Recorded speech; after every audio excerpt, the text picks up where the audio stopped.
My name's Chris Aviles, and what I noticed uh, special, I think, to this year's ISTE, maybe compared to last year's ISTE, it seemed that a lot of companies have matured in their thinking about maker spaces and STEM, because I saw a lot better products that started to take into account workflow.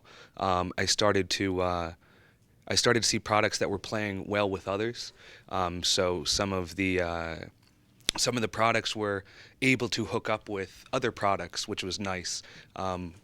So I thought that was neat to see a maturing of the maker and the STEM movement. And it just so happened a lot of the products I reviewed fall under that category, which was nice because that's actually where I spend most of my time as an educator. Is I have an innovation lab for fifth and sixth graders, and I push in K through 4 STEM into the curriculum. So I was pretty happy about it, to see companies starting to come up with better products, more clever products, but also kind of a backside and workflow maturity that I think would make my life easier as a teacher. So I thought that was pretty good. Um, as far as products that stood out for me, by far my favorite was Tinkercad. And I think I use Tinkercad quite a bit, so I know what it's capable of. And it, besides being a great 3D modeling, designing engine, which is browser based, which I love, pretty device agnostic, comes with iPad apps if we wanted to use that too. What has been kind of a game changer for me was the ability for kids to model something in Tinkercad and then import it into Minecraft. And so kids were, it was really cool. And so kids are able to, make a castle with either the pre-made shapes and something like that, and then they can import it, what they created right into Minecraft. And I also know that there's some ability, you can use a third-party program to take a Minecraft world and download it as a, like an STL file, and then you could load that right into Tinkercad. So what's been great in that workflow, as you're talking about now, kids are modeling, putting it into Minecraft, or modeling in Minecraft and putting it into Tinkercad. And in my innovation space, we have a 3D printer, and so we can 3D print, entire Minecraft worlds, or just pieces of a Minecraft, creation. And so I'm definitely. I was most blown away by Tinkercad, and my second kind of goes hand in hand with that is their Project Ignite initiative, which is kind of almost their one-stop shop for fabrication. It walks you through with lesson plans.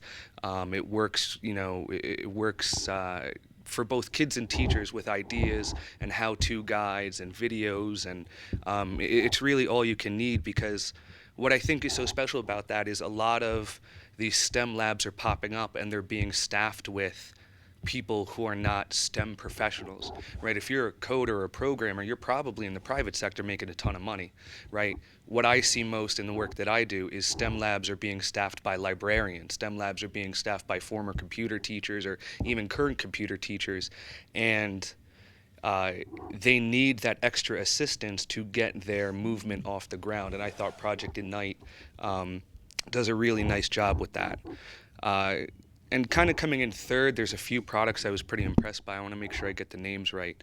Schmoop University was kind of a one-stop shop for assessment.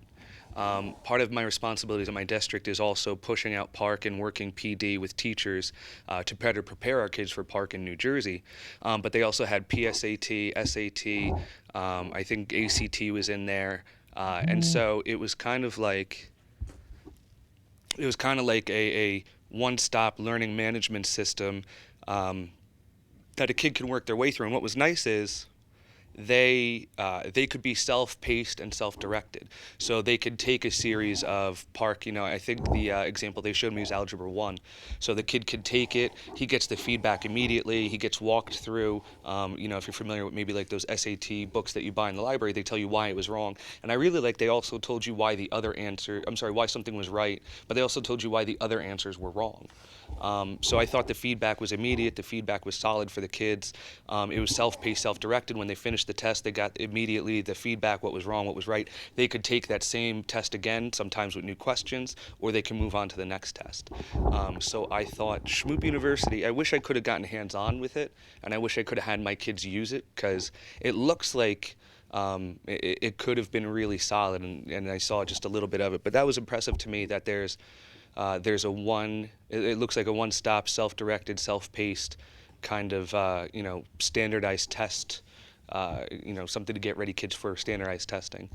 Um, Another product I thought was cool was Access Communications has a device called the A8004 VE network video camera. And so this is a entry security system. Your teachers would swipe or somebody would ring and the camera could see who's at the door. So a lot like computer systems, a lot like schools already have installed.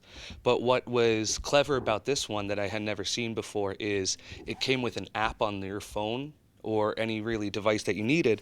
And so I know one issue I have in my school is the secretaries can't ever really leave the office to maybe run a copy or go do something, because if somebody rings that doorbell, they're tethered to their desk. They have to let the people in.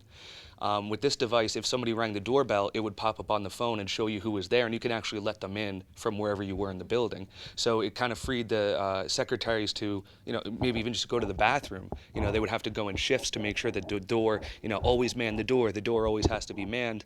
And I had never seen that before, and I thought that was pretty clever.